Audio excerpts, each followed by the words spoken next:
Hi. Hi. Hello. Good evening. Good evening, guys. I'm now making salad, veggie salad for kasi may mga bisita ako ngayon. Yung aking balae nandito, yung aking mga junakis nandito, yung mga anak ko, tsaka yung aking apo. Ayan, gumagawa ako. Gusto nila ng salad. Actually, kaninang tanghali pa dapat ko kasi hindi nag-deliver. Parang nakalimutan. Tapos ngayong gabi, kung kailan kami nakabili, doon i-deliver. Ayan. Also, eto, minamadali ko dahil anong oras na? Anong oras na ba? Anong oras na? Nilagyan ko ng apple, at saka lalagyan ko pa ng walnut. Nilagyan ko na kanina to ng apple actually, pero dadagdag ko, parang kulang. Parang na-overwhelm na nga. O, tignan nyo, na-overwhelm na. O, seedless naman po yung grapes na nilalagay ko. I'm putting fruits, syempre, veggies, kailangan may kasama ding fruits. Ayan, ayan na. Tapos lalagyan ko pa ng walnut. Pero yung walnut ay medyo, ikakat ko yung iba dahil malalaki. Malalaki yung walnut, dito ikat ko yan. Yan ko na ikakat. Ganyan lang karami. Okay? Tingnan mo ba to? Ganyan lang karami. Kasi, kailangan. Baka mamaya mabulunan sila habang kinakain yung salad ko. I guess tama na tong grapes. Seedless grapes. So, eto naman, yung binawasan ko eh. Kasi I used 2 onions, pero malalaki yung onions eh. Parang pagtingin ko, binawasan ko, baka maanghangan sila. Kasi I always use red. Mas masarap kasi ang ayan, tumalsik pa. Mas masarap kasi ang red.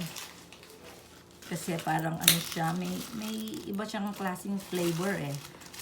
Kesa dun sa white. Pagka ginamitan mo ng white, parang okay lang, wala lang. Pero pagka ganito, iba talaga ang lasa. Talagang lasak na lasak mo ang sarap ng vegetable. Salad, ang aking balae, type na type 2. Kaya syempre, gagawa tayo ng gusto nila, diba? Kanina pa sila nandito, lunchtime. I was supposed to make this lunchtime pa, pero hindi nga dumating ang aking lettuce. Tsaka yung sabi ko, pagka hindi talaga dumating ng before 12 or what, cancel the order na lang. Talaga naman, dumating din ngayong gabi, kung kailan nakabili na yung anak ko sa JV, bumili siya, tsaka dumating. Pero okay lang, at least marami, okay?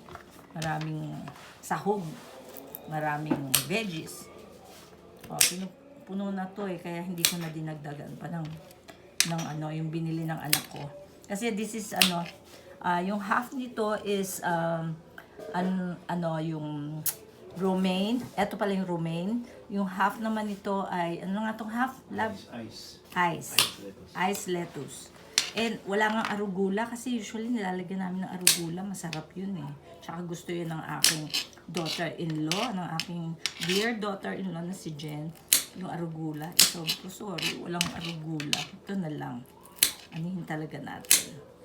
Pero masarap naman. And then we have this, pakikuha nga yung dressing. Dalawa, pili na lang sila. Hindi ko siya pinupor eh.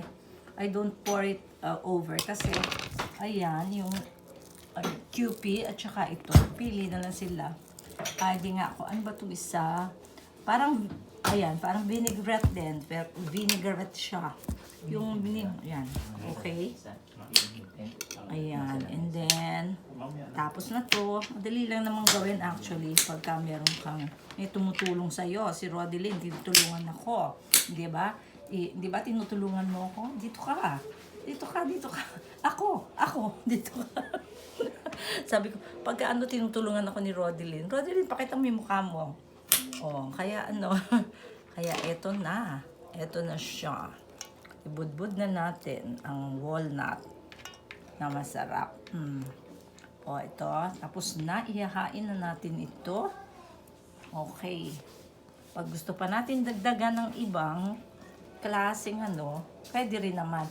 Ay, meron pala akong yung, anong tawag dito, yung sa taas? Ano yun? Pwede idagdag, love. Ah, Yung maliliit, ano yun? Yung cranberry. Gusto mo ba idagdag? O tsaka wag na? Too much na? Cranberry? Wag na lang. Oo, ito na. Sige. Okay, parang gusto ko pang dagdagan ng gusto mo, ako. cranberry, pwede rin. May peras pa, di ba? Meron pang peras.